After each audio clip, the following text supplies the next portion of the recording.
sarili na akong pamilya at hindi alam ni Joey ito, baka hindi yun pumayag. Percy, pamilya mo rin sila. Naunahan ko lang ang nanay mo, pero tatawag yun sa'yo. Eh, saan po ba titira si na Daisy JR? Sa inyo sila iniwan ni nanay. Oh, At saka si nanay ang nagbibigay sa inyo ng pambili ng gamot para dyan sa sakit ninyo, di ba? oo. Pero, hindi ang sakit ko ang balakid, kaya inintrega ko sa'yo ang mga kapatid mo.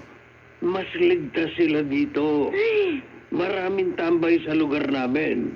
Hindi ko sila mapoprotektahan. bira naman, oo. Ay nako, hihintayin ko ang asawa ko. Kapag hindi pumayag, ay nako, Chong, ibabalik ko sa inyong dalawang yan.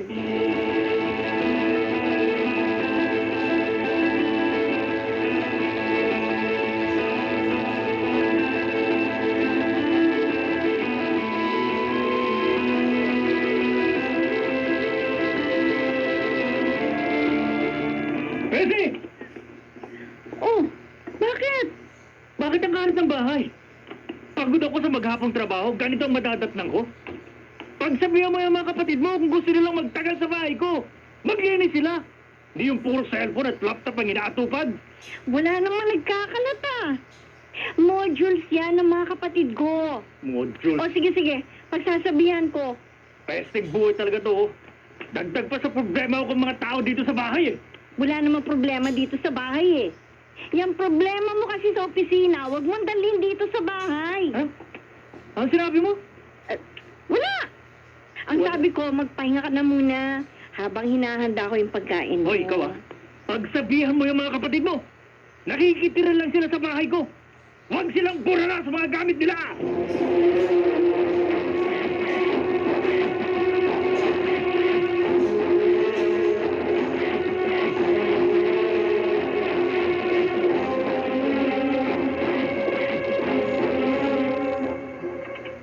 Hello, Nay! Anak, kumusta naman kayo dyan? Nabili niyo na ba ni JR yung mga kailangan para sa online class? Opo. Nay, salamat po O basta, mag-aral kayong mabuti. O kumusta naman ang Ate Percy at Kuya Joey niyo? Mabuti naman sila. Huwag kayo magpapasaway dyan, ha? Tumulong kayo sa ate niyo sa loob ng bahay. Kahit kapatid niyo ang tinutuloy niyo dyan, syempre iba pa rin ang sitwasyon. Naiintindihan mo naman siguro ang ibig kong sabihin. Di ba, Daisy? Opo, Inay. Naiintindihan ko po. O sige na, lagi kayong mag-iingat, ha? Lalo na po kayo, Nay. Mag-iingat kayo. Huwag kayong magpapalipas ng oras sa pagkain, ha? Sige na po. Bye. Oh, kausap mo, Nanay?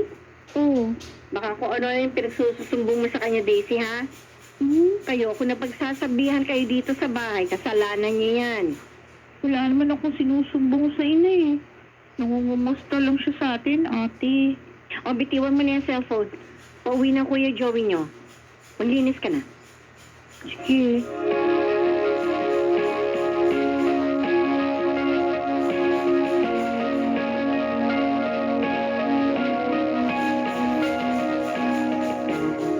Ano ba itong salaura talaga? Lago. Joey! Ano ba? Bakit ka ba nagbabasag? Ang dami nyo dito sa bahay eh. Di isa wala makaisip na magbukas ng pinagkainan. Ano kayo dito? Palamunin? Inutos ko na yan kay JR. May online class pa siya eh. Pero gagawin niya rin yan. Huwag ka na magbunga dyan. Magbubunga nga ako? Ha? Aray ko, Joey! Ano ba? Magbubunga nga ako, ha? Aray ko naman, ano ba? May karapatan ako magbunga nga dahil pamamahay ko to! Aray ko! Mga patukan yung mga kapatid mo eh! Aray ko naman! Lahing patukan! Pwede! Tumayo ka na. Iwan mo nga ako. Ote, nakita mo na. Dahil sa inyo, kaya ako nasasaktan ng asawa ko. Dahil sa inyo!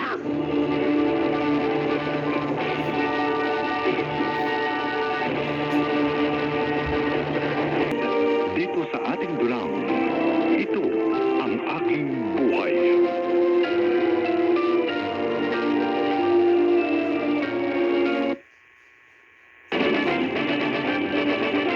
Flash Report. Flash Report! Percy, ano to? Ang taas ng bayarin sa kuryente. Kalahati na to nagsahod ko sa isang buwan, ah. Eh, syempre normal yan. Tumaas ang rate eh. Apat ang electric fan natin dito sa bahay. May ref tayo. Maraming din tayong gadget dito sa bahay. O, ikaw, ah. Pumayag ako na dito tumira yung mga kapatid mo. Pero hindi ako papayag na kasama sila sa poproblemahin ko dito sa bahay. Ah! Joey, hindi naman sila problema eh. Nakakatulong pa nga sila sa atin eh. Lalo na sa akin, dito sa bahay. Sa'yo! Ay sa akin, peste sila sa buhay ko! Mga peste yung mga kapatid mo eh! Ano ba yung mga pinagsasabi mo, Joey? Swerte naman na dito nga sila nakikitira. Ako pang magbabayad ng kuryente para sa kanila. Ay, nag-aabot naman ang nanay niyo ah, di ba? Sa kanya yung babayaran. Oh, ayan. Yes. Ayan. Ano ba, Joey? Huwag mo akong tuturuan kung anong dapat kong gawin. Ako ang nagtatrabaho dito. Nandito ka lang sa bahay. Mga kapatid mo lang sila eh. Pero ako ang asawa mo. Sige, kung kakampihan mo sila, magsilayas kayong lahat dito sa pamamahay ko.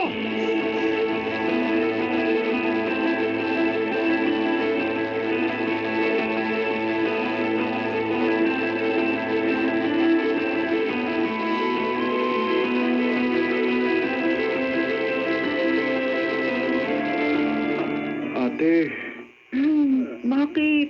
ang init. Hindi ako makatulog. Kaya nga, inayaan ko bukas yung pinto. Binuksan ko na rin yung bintana para makapasok yung hangin. Mainit pa rin. Teka nga, galap ako ng pamaypay. Eh kasi naman, nasan ba yung electric fan na gamit natin dito? Inuwanan ko yung Joey nyo. Pwede ba huwag kayo maarte? Lumaki tayo walang electric fan. Paranas na naman kayo ng ginawa na mag-OFW ang inay. Eh, sobrang init lang kasi, Ate Percy. Ah, ganun. Eh kung mapilit ka, di ka usapin mo si Joey. Pero huwag ka magsusumbong sa akin kung mapagsalitaan ka niya ng hindi maganda. Sige!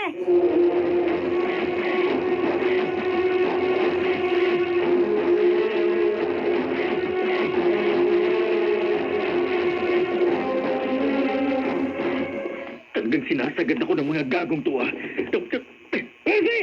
Oy, bakit? Joey! Talaga mag-uubusin ng mga kapatid mo ang pasensya ko? Ha? Ano na naman ba ang problema? Malinis ang bahay ah. Kahit may online class, inuuna na nila paghugas ng pinggan. Nagluluto na sila para sa atin. Eh, mas malaki ang problema eh.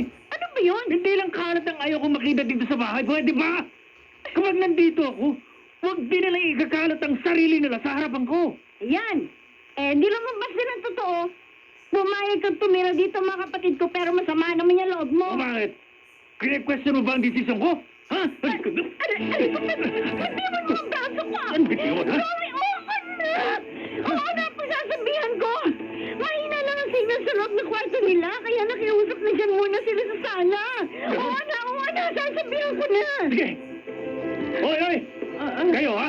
Kuya, Kuya, Doon na kayo sa loob. Pumasok kayo doon. sandali lang naman to, Kuya Joey. Matatapos na ba yung online class namin ni JR? Online class? Yan na lang laging dinadahilan nyo eh. Dahil sa pesting ito. Ito ba? Ito ba? Ha? kuya, akin na po ang laptop. Ito bang pinagyayabang nyo sa bahay na ito, ha? Quest, ang dapat dito, basagin. Yan! Kuya, Diba? ang laptop ko. Siguro noon, hindi na kayo makakaporma sa bahay na to. Pasok sa kwarto!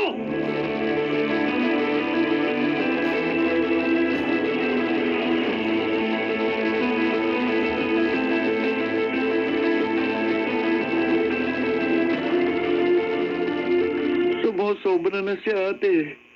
Hindi naman tayo pabigat ah. Lahat ng ginagastos natin galing kay nanay.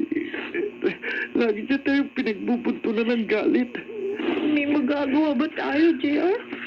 Kung meron nga lang tayong matitira ng iba, sana nung pa tayo umalis dito. Basta huwag lang niyo tayong saktan. Sana ako na nga lang ang sinaktan niya eh. Isinira niya ang laptop ko. Paano pa ako makakapag-online class?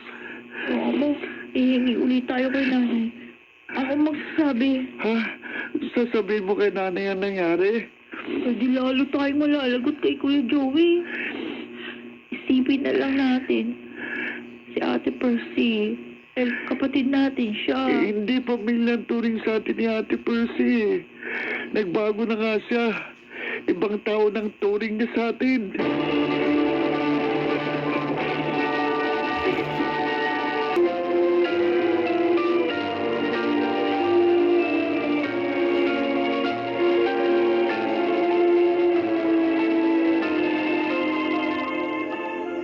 Hello, Nay? Ano kanya mag-extend kayo? Akala ko 2 taon lang ang kontrata niyo. Pandemic, anak. Kahit gustuhin ko, hindi ako makakauwi. Laking pasalamat ko nga at pinapasweldo pa rin ako ng mga amo ko dito. Nay naman, hindi niyo inisip na kailangan din kayo ng mga kapatid ko dito.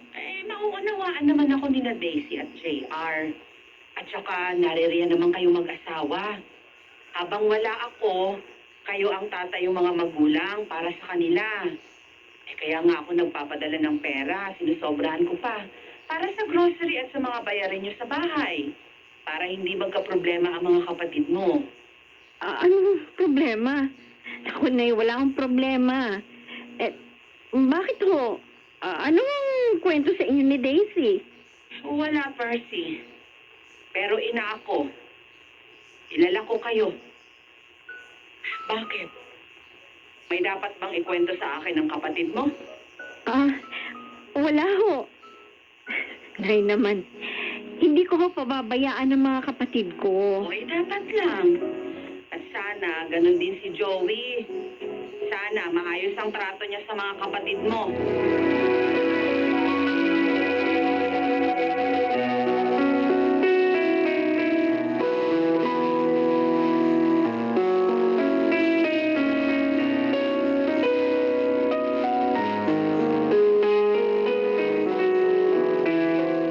Daisy! Ate! Bakit? Aray ko! Bakit mo ako sinampal? Bungera ka? Huwag ka magsisinungaling sa akin. Hindi magsasalita na ganun si nanay kung wala kang sinumbong sa kanya. Gusto niyo ko sirain si inay? Kakamali ka. Hindi ko gagawin sa'yo yun. Paano na lang ko totoo nga nagsumbong ako kay nanay? Bububugin mo rin ako? Tulad ng ginagawa sa'yo ni Kuya Joey sa tuwing umuwi siya galing sa trabaho na mainit ang ulo? Huwag mo akong pagsasalitaan ng ganyan. Ako pa rin ang mas nakakatanda sa'yo. Kailangan ko na magsalita. Lalo pa at ako ang tumata yung pinakamatandang kapatid ni JR. Walang niya ka. Sorry! Sorry kung sasagot ako sa'yo. Pero alam kong alam mo kung sino walang iya sa bahay na ito. Oo! Nakikitira lang kami sa bahay na ito. Pero lahat naman ginagawa namin para makabawi sa inyo. Ano ba talaga ang problema? Di ba ang nanay nagbabayad ng kuryente, tubig, groceries dito sa bahay? Wala naman kayo ginagastos sa isang kuning namin ni JR. Lahat ng pagmamalupit sa amin ng asawa mo, ni isa wala kami sinumbong kay nanay. Dahil pamilya namin kayo. Dahil kapatid na rin ang tunay namin kay Kuya Joey. Anong gusto nyo? Umupa kami, upahan namin yung kwartong tinutulugan namin ni JR sa bahay na ito. Sige. Sige, ate. Titiisin namin lahat ng kalupitan ng asawa mo. Makatapos na kami ng pag-aaral ng kapatid ko. Daisy.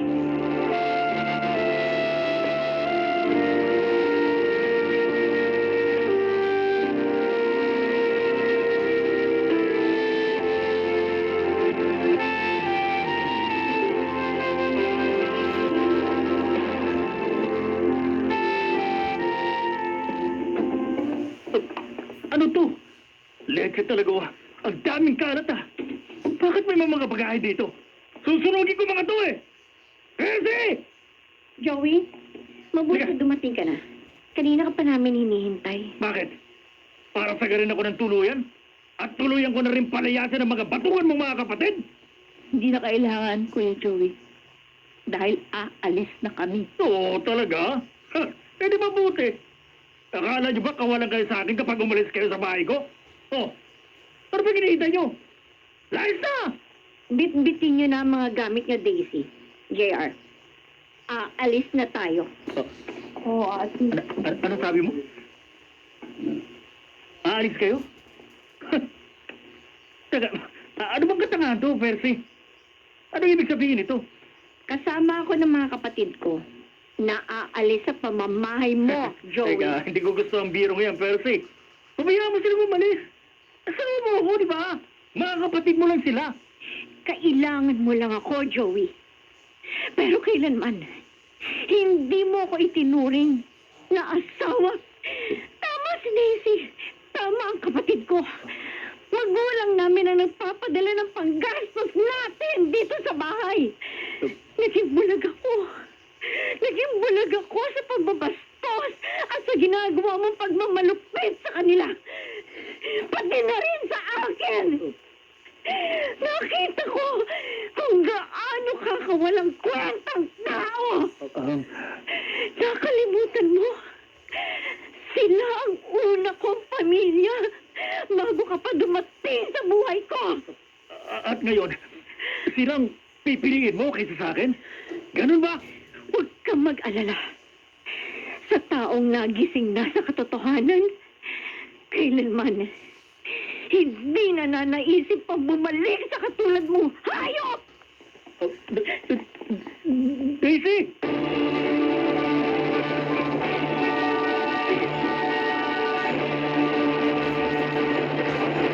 Umupo kaming magkakapatid ng matitirhan habang hinihintay naman namin ang pag-uwi ni nanay.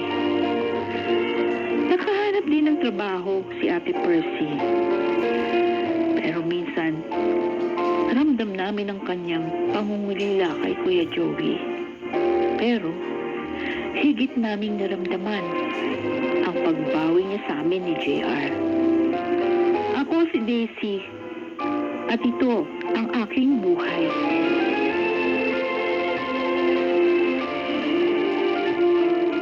Higit na mas matimbang ang dugo at laman kaysa sa nabindisyon ng naangking pangalan.